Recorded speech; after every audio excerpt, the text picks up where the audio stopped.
Dave Keating is our correspondent observing all matters for us in Brussels. He joins us live. Dave, good evening to you. Where does Meloni's far-right Italy fit into the EU plan?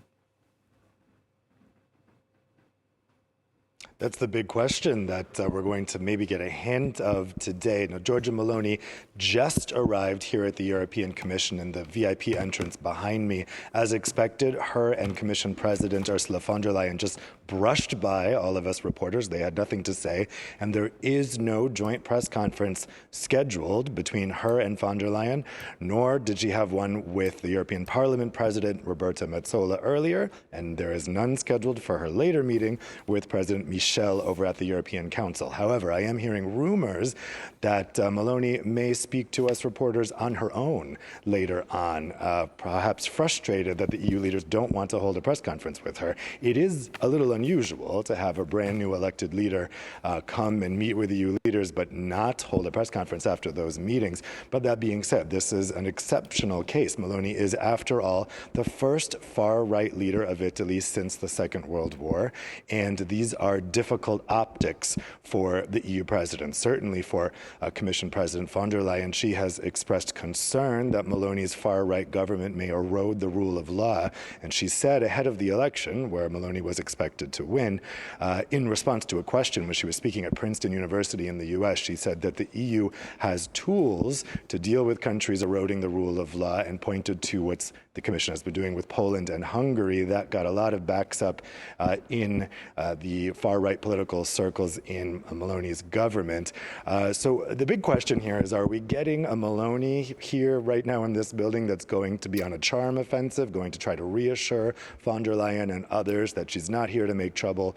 Or is she going to try to pick fights, maybe with this solo statement she's giving later tonight, for domestic political consumption? Because we know that it's worked well for her in the past to demonize the EU. But she's gone very quiet on that since taking office 2 weeks ago. She's actually had nice things to say about the EU in her first address to Parliament. She said that her new government is not going to be a roadblock to EU integration.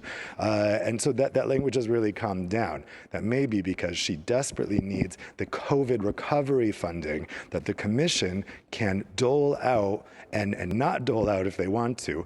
There's specific conditions needed for that money to be given to Italy. And so I'm sure that's part of what they're discussing right now in this building, is whether or not Meloni was serious during the campaign when she said she wants to renegotiate, or she might not fulfill those conditions.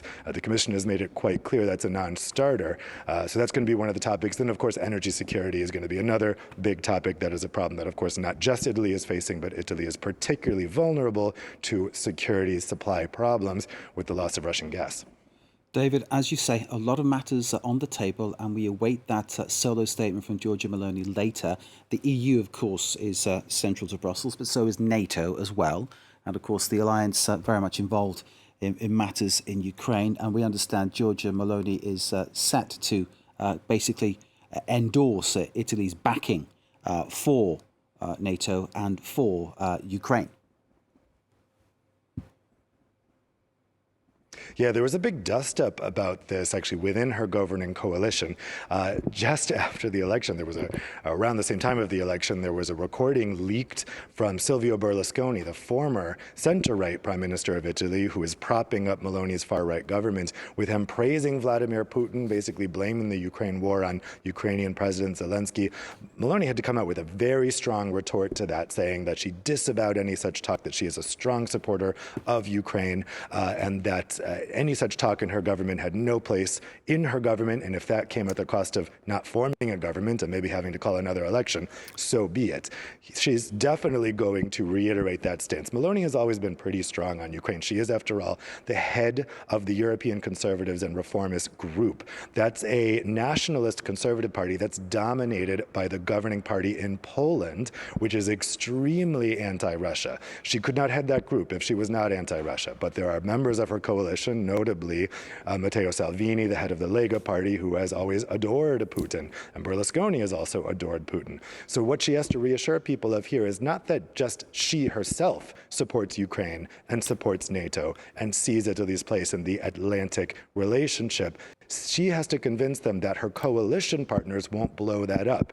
They believe her when she says that she supports Ukraine. The question is, can she control the members of her government who don't seem to support Ukraine very much?